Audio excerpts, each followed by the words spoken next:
What's going on, everyone? Mike Me back with KTVU Fox 2 in the San Francisco Bay Area. Hey, during this pandemic, we all need support, right? I need support, you need support in some fashion whatsoever. But we've got an idea for you. And to talk about it, Stanley Cox, rap artist, Mr. Fab from Oakland, CA, joins me now to dive into this. Hey, Mr. Fab, let me just ask you first, this whole pandemic, man, how are you rolling with it? How you dealing here? Mike, I've been blessed, man. First of all, thank you for allowing us to share this platform with you. But I've been blessed, Mike. I can't complain. I feel like for me to complain would be disrespect to the things that I've been able to accomplish thus far and throughout this whole pandemic. Um, the hardest part for me is the distance between not being able to see my daughter. I think that's very difficult. Her mother is being an amazing grade A mother, man, and taking it very responsibly and keeping the shelter in place. Yeah. And so we talk, but to me, that's the most difficult part. But on the other side of things, I'm healthy.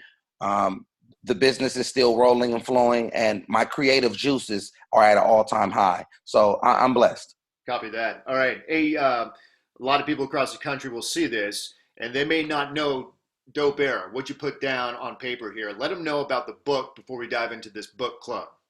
So about a year ago, year and a half ago, I was able to write a book. Well, a lot of people, when they hear the term Dope Era, they think negative innuendo. Some people think of the times of, Reaganomics during the Reagan era where drugs were flooded into inner city communities all around the country and the explosion of crack cocaine, which destroyed a lot of families. I was raised in those times. I was born in those times and I was raised in those times. And I was directly affected by having two parents that were addicted to drugs. But instead of looking at a negative narrative, we actually flipped the narrative. And we took something that was once initially looked at as a negative, a part of the destruction, and we were able to refurbish the meaning of it by creating an acronym, DOPE ERA, which stands for Developing Opportunity for People to Evolve. Mm-hmm. And everyone rises above. When you develop opportunities, you give a people a chance to change. You give a person a chance to see light in a different light. Mm-hmm. And that's what we've been able to do. We have a clothing line, and the clothing line is called Dope Era. Mm-hmm. But our clothing line is just not fashion. It's actually lifestyle branding. It's actually a day-to-day, even the store is an energy hub where people come in and they reboot. They reboot physically, mentally, and we're able to keep a strong hold on the community by being able to be so involved on a hands-on level. So I wrote a book. I like to tell people that the book is like the urban version of Deepak Chopra. You know what I'm saying? I'm like the hood Deepak Chopra.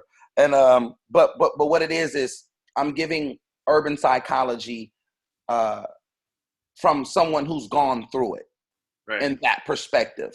Well, it feels like you're trying to be this guiding light, especially for youth, not only where you are in Oakland, but for others across the state, across the country. So you're trying to maybe make that light a little brighter. And so you've started this book club. Most definitely. Where you can share it. So, and just correct me if I'm wrong, but the goal here is basically to get people into the book club. You sit down, you read maybe a few pages, dissect it, and then everyone kind of feeds off what they got out of it. Most definitely. A friend of mine, name is Larry Atkins. Mm-hmm. He came to me with an idea about just getting people more involved, not only with our book, and my book, but just reading. And from a literary point of view, we need to start focusing more on that. Like right now, during these times of this pandemic, a lot of people, this is the first time in a long time that people have had to sit down and deal with their children and deal with the kids and learn certain things about we're learning our family members. Nonstop. Like here's a time where say you and I, Mike, we go out in the field and we work all day. We work a 8 to 10 hour shift. Then we come home, we eat, we're tired, we shower, we go to sleep. We're with our children and we're corresponding with our children maybe 2 hours, an hour. and most of these things nowadays are through text, and we don't have these physical in place conversations with our children anymore. So now with children being out of school and being inside of the home, you see a lot of relationships either building or the unfolding of them because of the lack of communication or the lack of recognition, not even being able to recognize our children, seeing where they're lacking, seeing their strong points, and so on and so. So to make a short story shorter, I felt it's pivotal and it's imperative that we begin to go from an educational point of view and begin to educate our children, begin to learn where our children's soft points are and help them. And so through reading, we can that opens up so many different floodgates. And in our communities that we come from, we need that the most. We need to see the significance of being in-home teachers. And now we give homage to the teachers at school because we're seeing what they're dealing with. Well, I think it's important to give hope. Most definitely. That's the biggest thing. And what I do for a living, and what you do for a living, and maybe there's an avenue here through the book club where we can focus on that one word, and that is hope. It's man, life without hope is hey man, it's a feather in the wind, man, and it's tough because there's no way to predict where it's going to fly. I feel broken wings on angels still fly, but to those that don't understand what it's like to be broken, if you're a broken person and no one has ever showed you or shown you that a broken person can still rise, can still fly, you're going to remain broken without any thoughts of even fixing yourself. So we all have a job to do to help each other fix themselves in the midst of fixing ourselves. Yeah. I tell my children, I have one-on-one with them outside of this homeschooling, and we read a lot, but I'm also using this opportunity to tell stories about my life. And, I was raised by a single mom from the age of 3 on. And I remember one moment in Topeka, Kansas, where I started in this business as a photographer. It's 0 degrees out. I'm on my knees. I'm in tears, asking myself, what in the world am I doing here? Why am I not back in California with my friends? And these are stories that my children never knew. They never knew that I was down on my knees at one point in my life, almost broken. And they always thought of Mike as Mike here, So I think the point of me telling you this story is I'm with you on the book club because I think conversation, and I'm worried about this too, that social skills are going to disappear as we move farther and along, not only among people outside in the community, but just within your own family, So I think a book club, this Dope Era Book Club, is something where you can get people talking. You just have to continue to talk about certain books, about life. We create dialogue, man. I was always told that questions are more important than answers because questions bring the conversation that curate answers. But without those conversations, we're depleted and we're only going to go as far as our intelligence allows us to lead. And some of us have to have others. We have to have outside entities that help us build with ourselves. And that comes through the village. Mm-hmm. That comes through the village of us sitting down, sharing information. We come up in neighborhoods and there was a slogan where I grew up where the game was to be sold, not told. And that narrative alone has broken down so many different things. And it's tough because we shouldn't have to sell information to each other. We should be able to tell information to help each other build. It's all about building. It's all about growing. It's all about each one teach one. Let's all reach one and helping as much as we possibly can. And to those that are in position to utilize their influence without any authoritative ruling. We just do it naturally. Let's help, let's give, let's feed, let's teach, let's learn, let's build.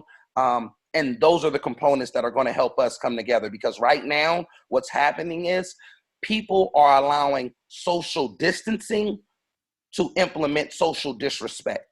Mm-hmm. And the social disrespect aspect comes from we're moving so far apart from each other that we're no longer speaking to each other. And a part of the human ecosystem, that's disrespect because we all need each other. I get that. So if people are watching this, Mr. Fab, and they're interested, I mean, how do they get into this book club here? The book club, we'll post the information from our pages. We have a Dope Era Book Club page on Instagram. Okay. Dope Era Book Club. I'll be posting things from my personal page. Fabby Davis Jr. Fabby Davis Jr. on Instagram, my Instagram page. And then when all of this in shelter thing comes off, whoever knows, whenever it is, we'll be holding of course, we'll be holding Zoom meetings and doing things like that, and we'll get all the links together. But my plan is to have book readings at our store on 19th and Broadway, Cool. 1764 Broadway. It's called the Dope Air Store, where we have people from the community just building with the kids. And this is just, I want to also make this a key point. This is just not for kids, though. Okay. It's for all ages.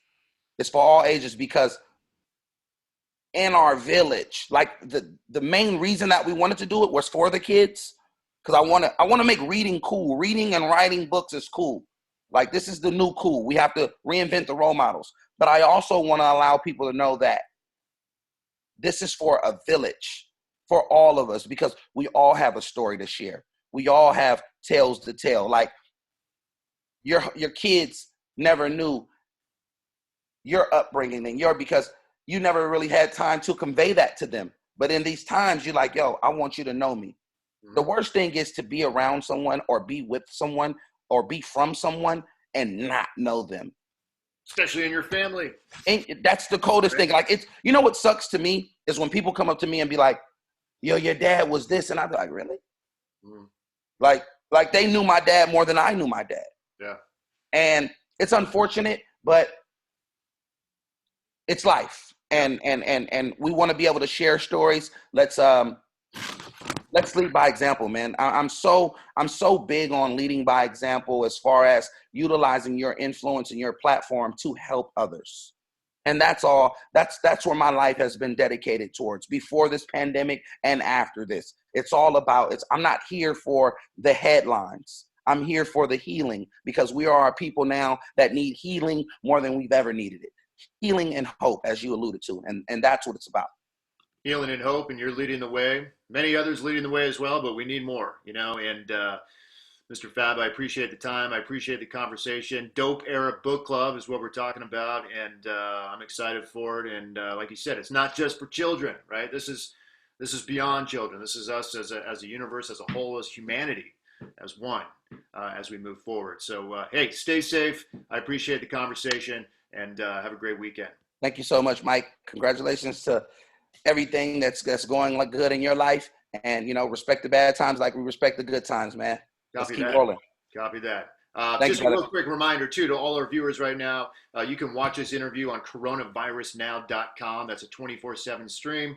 It's got this interview and plenty of other interviews tied to this pandemic. All right, Stanley, thanks again. Thank you, brother.